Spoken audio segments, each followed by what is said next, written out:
I was only a rubber stamp. Deziani tells London court, say she had no control over oil contracts. Shey una dey hear? She is only a rubber stamp. They don't have control. That's how we have some ministers today, some senators today, that are just rubber stamps. They are just there, figurehead.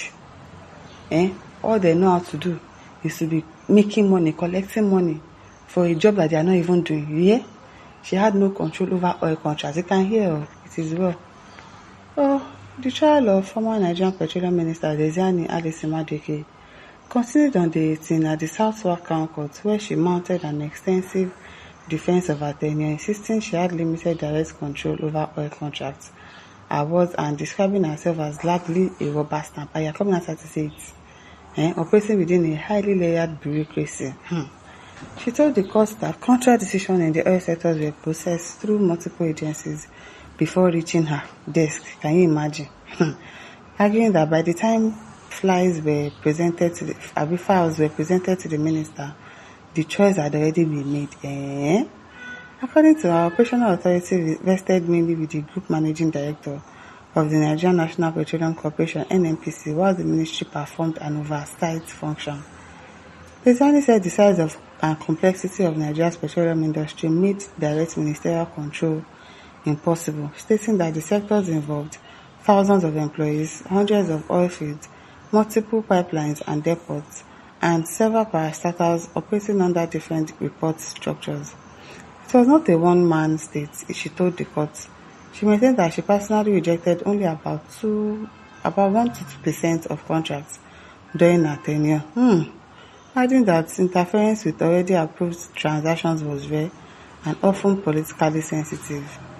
Deziani also told the court that in 2014 she uncovered an alleged crude oil lifting arrangement involving multiple companies, which she said was allegedly linked to businessman Higo Sanomi, but said she moved to cancel the contracts after a whistleblower alert, but faced strong political backlash, including direct complaints to then President Goodluck Jonathan. Deziani also revisited the widely reported $20 billion oil revenue controversy linked to claims raised by a former central bank governor, Sanusi Lamido Sanusi, telling the court that the matter had been misrepresented in public discourse.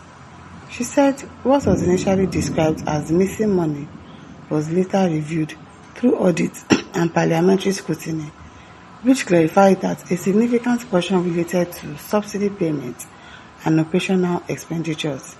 She insisted that she was unfairly associated with allegations of theft, describing the media fallout as politically driven and damaging to her reputation. This woman, she's already using the reverse psychology. Deziani further told the court that subsidy investigation later revealed misuse within the system, including round-tripping practices where marketers allegedly submitted multiple claims for payments. She said she escalated concerns to anti-corruption agencies and restructured aspects of the downstream sectors, which she said led to a sharp reduction in subsidy claims but also triggered threats against her. In an emotional moment, Deziani told the court that resistance to her reforms exposed her and her family to serious danger. She revealed that her younger sister was kidnapped in 2013 and held for 2 weeks, while her nephew was also abducted in a separate incident. She broke down in tears, Nollywood movie, while describing how her son required military protection to attend school due to security threats. Even if there was no security threats, wouldn't you have people protecting your children? I beg you. Prime Minister also told the court that political and business figures frequently pressured her office for favors in oil allocations and financial matters, citing a letter from a businessman and politician Ifeanyi Ubah as an example of such lobbying. That Ifeanyi Ubah is not alive to defend himself, because I think Ifeanyi Ubah has spied. How is he supposed to defend himself now that you are lying against him? This woman, I beg, you are acting Nollywood for us. She said she rejected all such requests. Okay. She said on her personal finances, Deziani acknowledged using credit cards issued by Nigerian banks, including Zenith Banks and UBA, and confirmed that some transactions were made abroad during official travel. She told the court that Nigerian ministers were barred from maintaining foreign accounts. But Wike has, other ministers have, that they are using to buy properties in UK. What are you telling us? Nigerian ministers were barred from maintaining foreign accounts. Are you a liar? Why are you lying? We sometimes created logistical challenge during overseas assignments. She also admitted that on a few occasions, her cars were declined abroad, which she said led to arrangement for third parties to cover expenses in some situations. This woman dey lie. These are premium lies.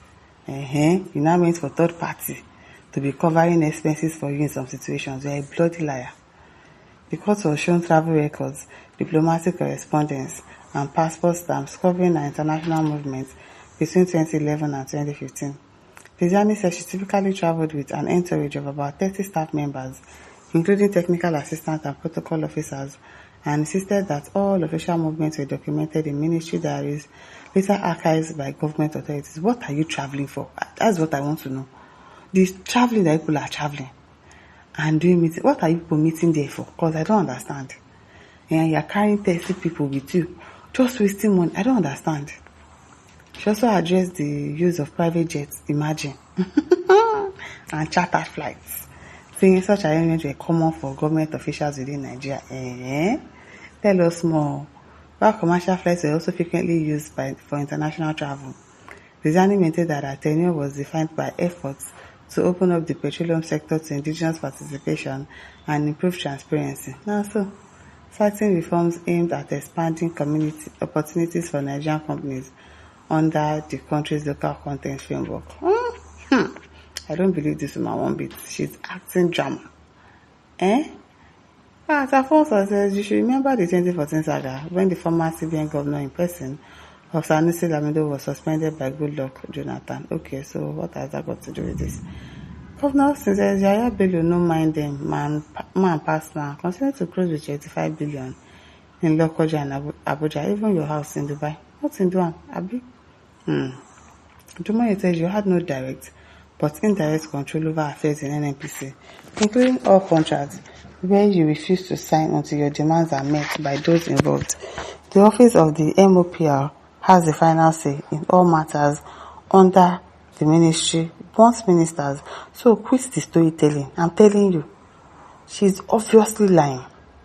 You and your cohort are part of the gang that milks Nigeria dry. All our money don't pack and go UK. You are now lying.